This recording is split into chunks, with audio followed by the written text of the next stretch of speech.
Focusing tonight. After tracking and attacking 12 top defaulters, Reserve Bank of India is now set to go after nearly 35 to 40 highly leveraged companies. CNBC TV 18 has accessed a list of 28 of these companies that could face the heat. What sources are telling us is that these companies will not be facing bankruptcy proceedings immediately. In fact, banks will be given time at least for over 3 months to find a resolution on their own. However, if they fail to do so, that is, come up with a resolution, a roadmap, that is when these companies will be sent to the National Company Law Tribunal. For more on that story, let us go to Ritu Singh, who's been getting us details through the day. So Ritu, shed some light, take us through the list, some of the companies that have sort of featured in that list that RBI has come up with now.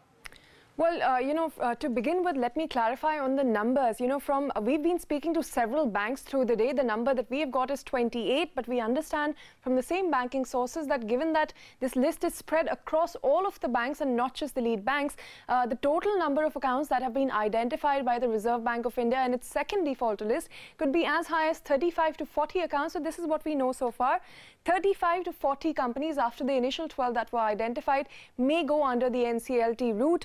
If you look at the largest bank alone, State Bank of India, they have about 26 defaulters on their list. So that gives you a sense of how large this second list is compared to the first one.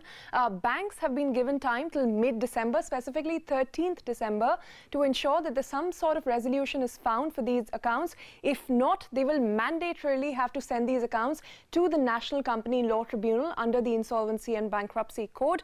That is, of course, something that the banks want to avoid given the high level of provisioning. So what are some of these large accounts that feature in this list? You have Videocon Industries and Videocon Telecom. These are one of the largest ones. JP Associates, again, Uttam Galva also features on this list.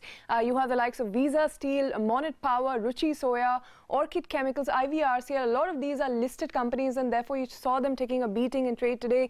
Shakti Bhog, Naga Arjun Oil, Soma Enterprises, East Coast Energy. I mean, the list goes on and on. We have about 28 names that we'll show you for now, but the list could, as I said, be much larger if these accounts are not resolved by mid-December, 13 December. They will have to face NCLT proceedings. The cutoff days, by the way, for all of these accounts that you're seeing on your screen, including the names right here, is June 2016 is when these accounts had turned NPAs, and therefore those are the names that have been kept, as far as in under tab by the RBI, and the total amount of debt, in fact, could be over 2 lakh crores is something that we are given to understand.